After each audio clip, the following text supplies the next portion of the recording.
If they have persecuted me, they will also persecute you. John 15, verse 20.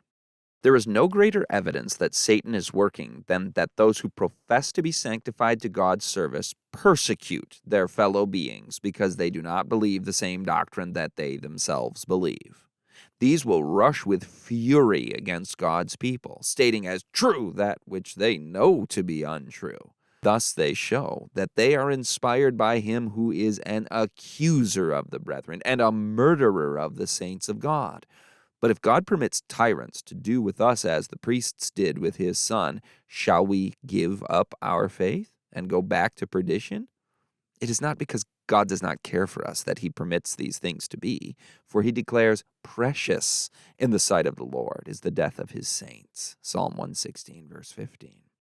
With Satan at their head to imbue them with his spirit, men may afflict God's people. They may cause pain to the body. They may take away their temporal life, but they cannot touch the life that is hid with Christ. We are not our own.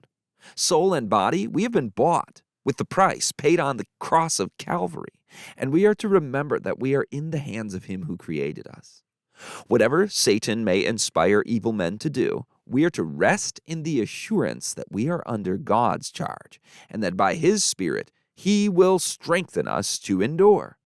The time is soon to come when the Lord will say, "Come, my people, enter thou into thy chambers, and shut thy doors about thee. Hide thyself, as it were, for a little moment, until the indignation be overpast. For behold, the Lord cometh out of his place to punish the inhabitants of the earth for their iniquity.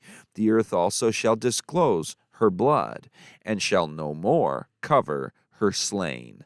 Isaiah 26, verses 20 and 21. Those who love God need not be surprised if those who claim to be Christians are filled with hatred because they cannot force the consciences of God's people.